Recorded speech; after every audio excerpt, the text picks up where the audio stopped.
All right, so we've set up a situation here where got a couple of targets out here about 30 feet and about 45 feet away. We're very close to the edge of the green. We're about 6 feet. We have to carry about 6 feet. If we were to go to the longest target, the 45-footer, if you were going to use your pitching wedge, do you have kind of an idea of how far you'd like to carry the ball, or what would you be thinking there?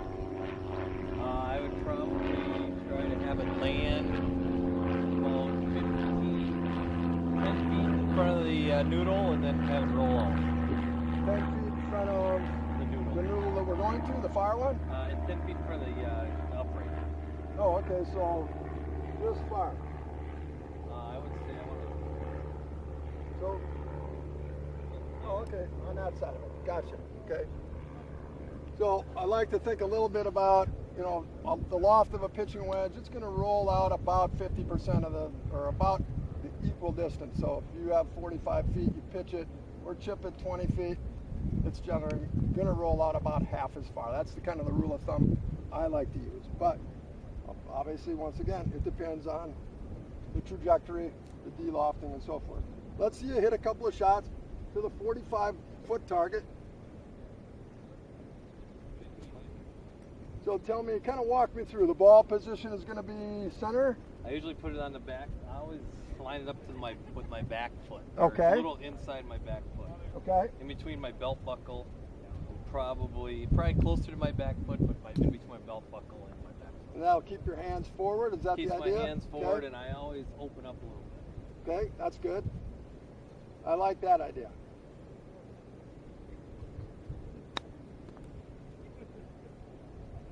I hit the noodle to slow it down. Yeah, that was excellent. Very good. Marksman-like accuracy there. Excellent.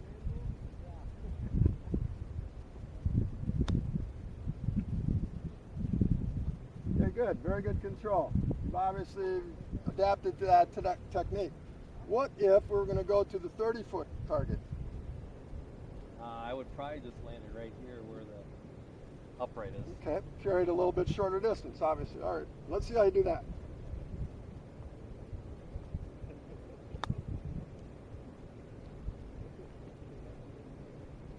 Okay, great. Yeah, that's a tap in, right? Okay, so what would happen if you had an object in front of you, and let's say I've got the yellow noodle. It's about 10 feet in front of us. It's sitting up about 2.5, 3 feet in the air. What would you do if you had to go over that? I would use my 60. On the way to the 60. Okay, why don't you get your 60? Let's take a look at that. All right, I'm back here with Doné. He's been kind enough to help me out with my project here, so we have not been together for a couple of weeks. Doe has got a problem. His main miss is right to left. He'll miss his driver hard left sometimes. Gets him in a little bit of trouble. So the first set of lessons we did, the full swing lessons, were path related. He was coming a little bit too much from the inside. So how are things going now today? Still hooking the ball, still hitting that hard hook, or what's happening with the game today? I think after our last lesson, my path has improved, and I don't feel like I'm hitting as much. And I think now that sometimes I'll miss just right in the ball. I think the path is much better now. Excellent, good to hear. Is there a reason why you feel that? Did you change something based on what you did in our lesson before? I think just because from the previous lesson, when I was going too far inside, I've been trying to not do that, and that seems to help. I feel like I'm not going as far inside, so that's why I'm not hooking the balls. Good, excellent. The drills we did do last time were all more or less path related. Well, sounds like those things were good, and they did help you understand your path and maybe adjust that a little bit. I agree. Excellent. All right. So Doné, today what I thought we would do first is we're going to take some high-speed video of your swing. Okay, it's always fun to see your swing. I don't know if you've ever seen your swing in 240 frames per second, but we're going to do that today. We're going to take some down-the-line shots. We're going to take some face-on shots. We're going to go then and take a look at it. I'm going to plug them into the computer. We're going to take a look at that and basically kind of see what's going on, do a little analysis, and then we're going to come back out to the practice tee and hopefully we can correct whatever we're seeing. All right, so why don't we do that? I'm going to set the camera up and we'll get going on that. Sounds good. I'm using a 56. Okay, he's got his 56-degree wedge. Perfect club to try any one of these 3 shots. Okay, so which one? Is this the regular standard toss shot? Regular one, yeah. Okay, let's try the standard toss shot. Club's right in the middle. Excellent. Very good. Excellent. That's the way it happens right there. So I do have some targets out here. Like I said, 15, 25, 35. These shots can be adapted to any of those distances.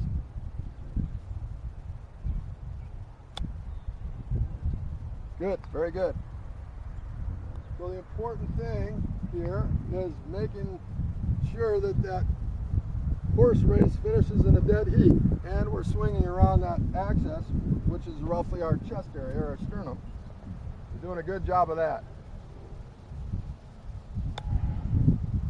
Good. So that was a nice 15-yard shot.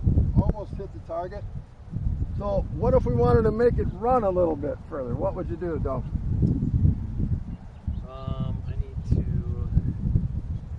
I need to get my hands farther ahead. Yep.